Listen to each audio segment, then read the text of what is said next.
Assalamualaikum ayahanda. I have two questions. Saya punya dua pertanyaan to ask you. Pertama, bolehkah daging korban diberi kepada non-Muslim? Barangkali daging korban ada yang masih tersimpan dalam peti ais. Kita bercadang tak beri orang non-Muslim, orang kafir, jiran kita. Yang kedua, boleh tak kita menjamu daging korban yang sudah kita masak kepada non-Muslim? Mohon pencerahan ayahanda.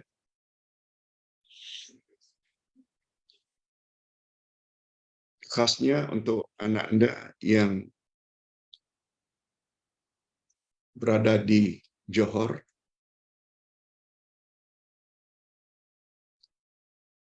dan untuk jemaah semua. Kedua-dua pertanyaan tadi jawabnya boleh.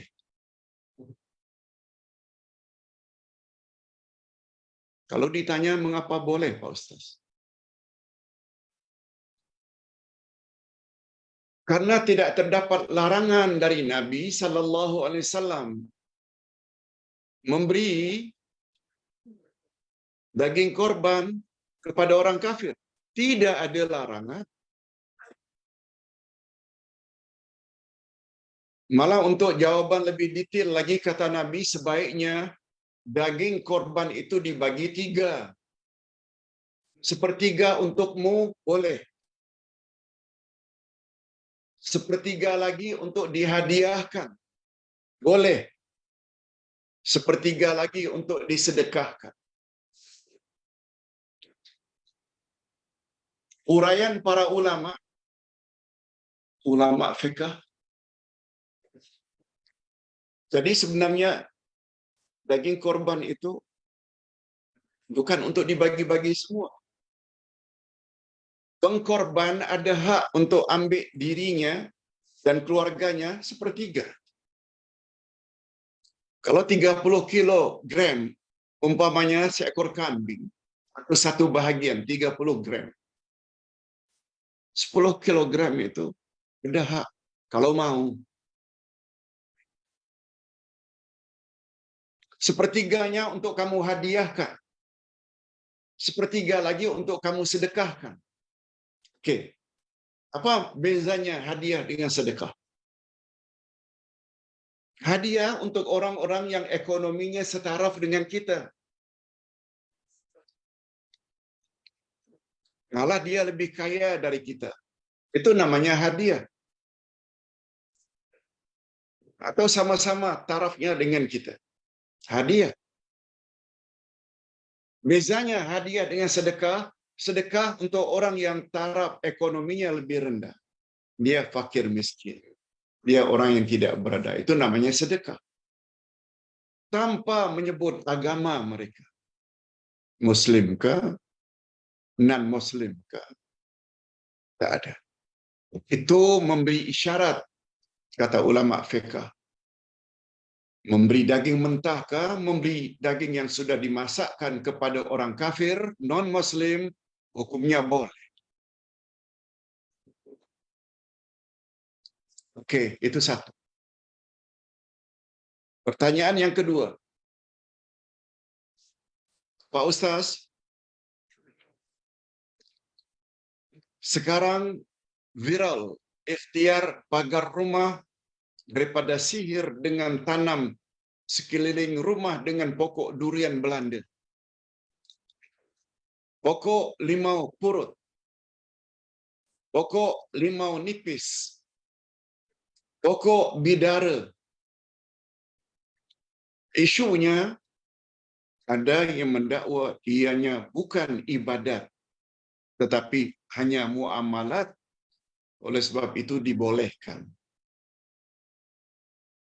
Terdapat kekeliruan, Pak Ustaz. Mohon nasihat dan pencerahan. Okey. Hadirin dan hadirat rahimakumullah.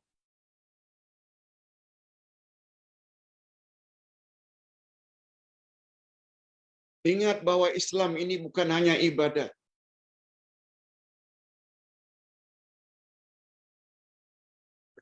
Walaupun matlamat kita diutus atau dicipta oleh Allah agar beribadat pada Allah. Betul.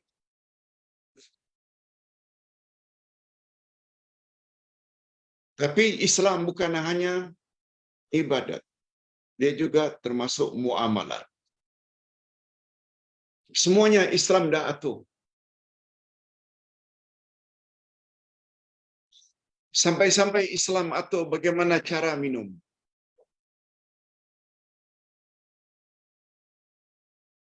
Angkat dengan tangan kanan.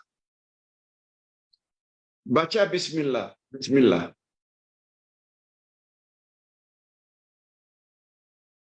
Minum sedikit-sedikit. Kata Nabi, jangan minum seperti onta. Kalau dah masuk, kepalanya ada satu bekas, dia tidak akan angkat, akan berhenti, kecuali dah kering. Itu namanya minum onta. Kata Nabi, jangan minum seperti onta. Lihat, sampai sekecil itu pun Islam atur.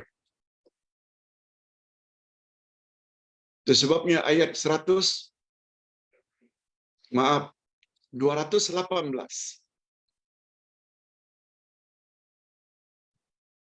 Maaf, ayat 208 dari surat Al-Baqarah.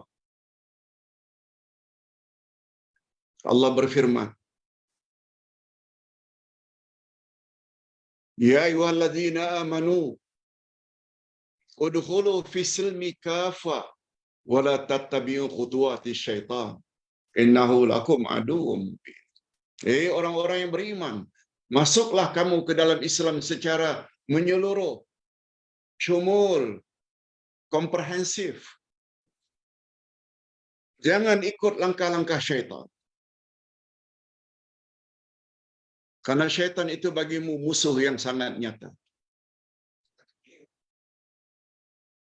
Berdasarkan ayat 208 surat Al-Baqarah itu menunjukkan bahawa depan kita ni ada dua jalan saja,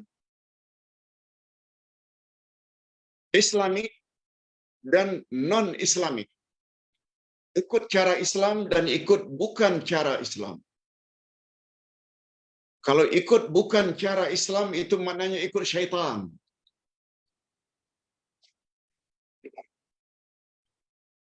Ambil gelas dengan tangan kanan. Sesuai dengan kehendak Nabi. Tapi bila kita gunakan tangan kiri, ambil. Langsung minum. Sampai kering. Tanpa baca bismillah.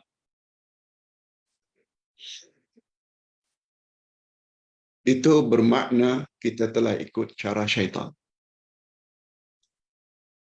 Nabi sebut dalam hadis lain, "Falyakul ahadukum biyaminihi wal yashrab biyamini." Hendaklah kamu makan minum dengan tangan kananmu, fa inna syaitana ya'kulu wa yashrab bishimali.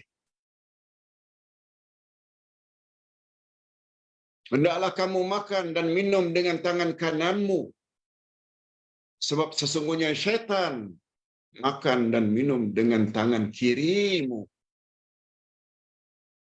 Make your choice. Dah ikut siapa? Dah ikut Islam kan? Dah ikut syaitan? Di sini perlunya belajar ilmu Quran Sunnah. Kalau tak mau sesat. Dan sekarang Nabi SAW telah ajar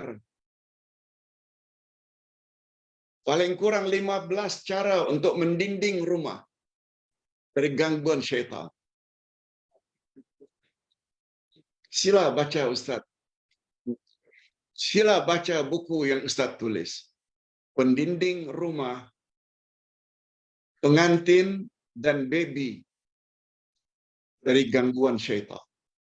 Ustaz tak bawa buku itu. Pendinding rumah, pengantin dan baby dari gangguan syaitan. Satu di antaranya, apa kata Nabi? La taj'alu buyutakum qubura. Innal baita tuqra'u fihi suratul Baqarah. La yadkhulu syaitan. Jangan kamu biarkan rumahmu seperti kuburan. Sunyi senyap. Jangan.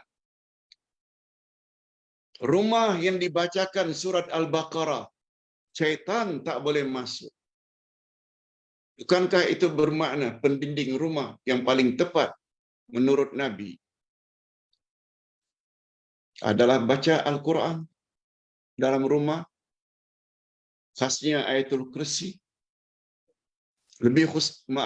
khasnya surat Al-Baqarah, lebih khusus lagi ayatul kursi.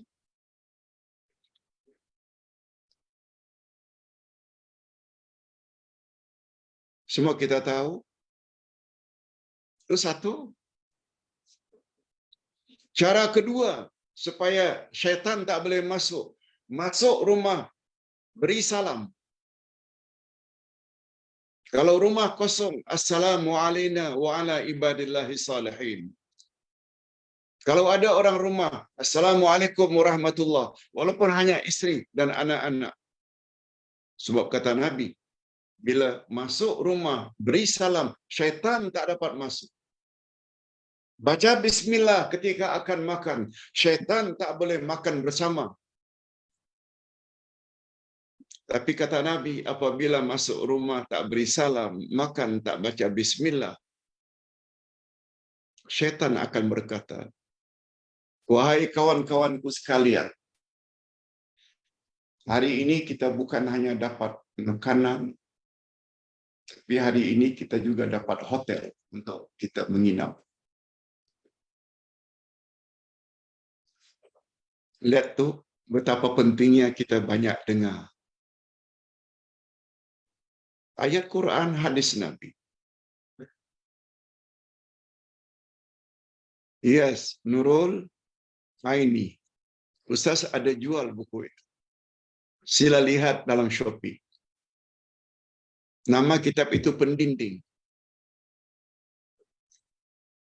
Colornya oranye, luar.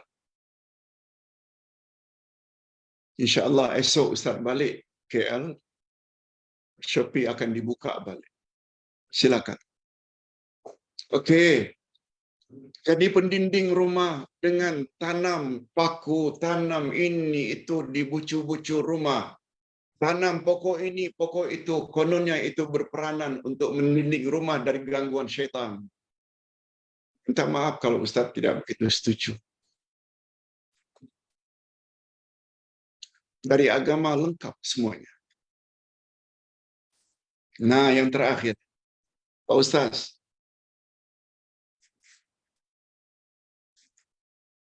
Ustaz pernah terangkan kalau zikir elok dimulai dengan subhanallah. Betul kan Ustaz? Bagaimana dengan zikir yang kita baca sebelum tahajud? Yang Ustaz pernah tulis, Allahu Akbar, Allahu Akbar, kemudian La ilaha illallah, kemudian La haula wa la quwata illa billah, kemudian Alhamdulillah.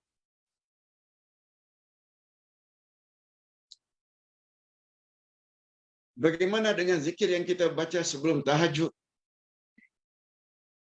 Memang sudah ditetapkan macam itu ke? Atau tidak tukar kepada subhanallah dahulu? Boleh tak Pak Ustaz? Maaf Ustaz, saya ganggu. Apa? Ustaz berusaha untuk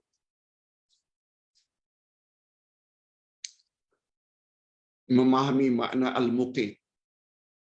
Al-muqit maknanya yang nama Allah yang kita bahas malam, suka memenuhi keperluan pihak lain. Dan keperluan pihak tersebut bukan saja jasmani, tapi juga rohani. Kesan daripada beriman pada nama Allah Al-Muqit yang Maha Kuasa, dari kata qut, yaitu bahan keperluan, bukan saja jasmani, seperti makan, minum, tapi juga rohani, yaitu ilmu. Ilmu itu keperluan rohani kita. Terutama ma'rifatullah, ma'rifatul Nabi, ma'rifatul dinil Islam. Oleh sebab itu, Ustaz justru suka kalau orang suka bertanya. Bukan seperti setengah ustaz. Kamu percaya sajalah cakap saya. Mengapa bertanya? Tak percaya ke apa yang saya cakap? Itu bercanggah dengan surat Ad-Duha. Wa ammas-sa'ila fala tanhar. Terhadap orang yang bertanya, jangan kamu hardik. Malah lebih berbahaya lagi, mulut seseorang akan dikekang oleh Allah di akhirat nanti dengan api neraka.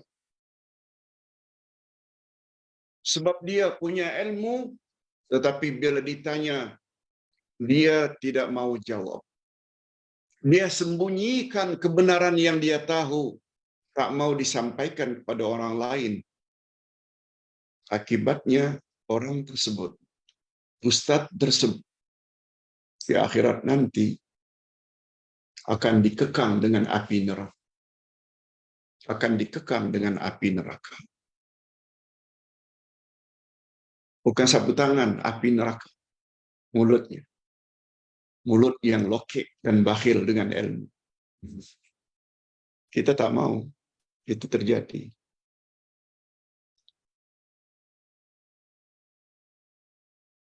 Oke. Jadi jawabannya, betul. Kita dah belajar dalam ilmu akidah. Rukun la ilaha illallah ada dua. Rukun la ilaha illallah ada dua. Nafi dan isbat. Bahagian nafi, la ilaha. Tiada Tuhan yang berhak disembah. Itu bahagian nafi. Illallah itu isbat. Melainkan Allah. Tiada Tuhan yang berhak disembah, la ilaha illallah, melainkan Allah. Yang pertama nafi, yang kedua isbat. Sebab dalam kaedah bahasa Arab, yang juga diakui oleh bahasa Melayu, bila ayat itu diawali dengan nafi, diikuti dengan isbat, dia membawa makna yang lebih murni. Tidak ada seorang pun dalam ruangan recording tersebut kecuali Ustaz Abdullah Yasin.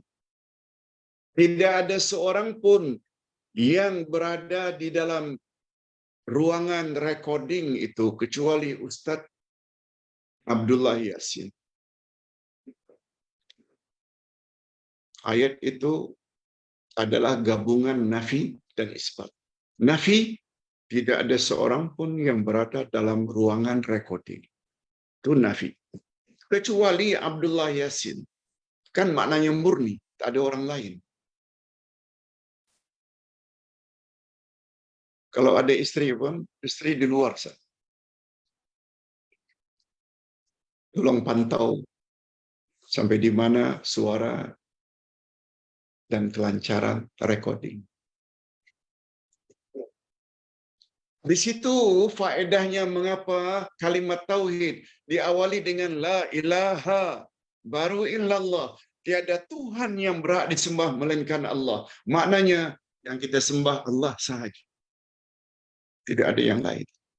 Nah,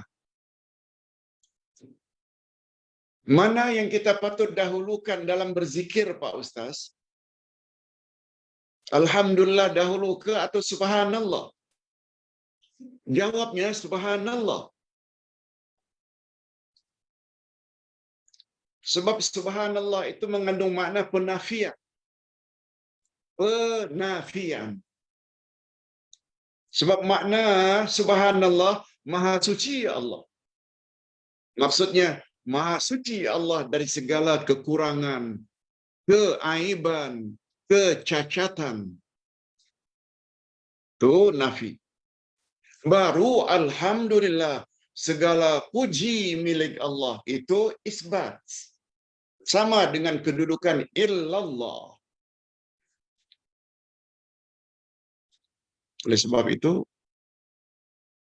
sebaiknya dalam berzikir, itu sebabnya zikir habis salat kita dahulukan dulu. Subhanallah 33. Alhamdulillah 33. Allahu Akbar 33. Subhanallah disebut dahulu.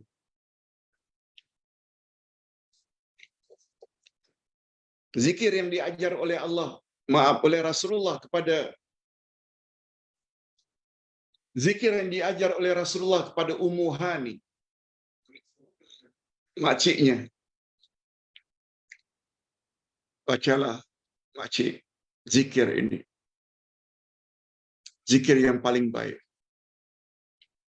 Subhanallah walhamdulillah wa la ilaha illallah Allahu akbar wa la haula wa la quwwata illa billah. Ibu-ibu dan bapak sekalian, kita yang sudah lansia ini, umur 50, 60, 70, 80, banyak-banyak baca zikir itu. Subhanallah walhamdulillah wa la ilaha illallah Allahu akbar wa la haula wa la quwwata illa billah.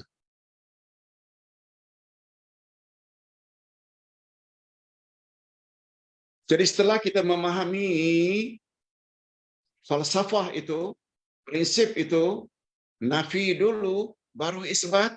Sebagaimana la ilaha dulu baru illallah, begitu juga subhanallah baru alhamdulillah. Ini memberi isyarat zikir tersebut boleh dirubah.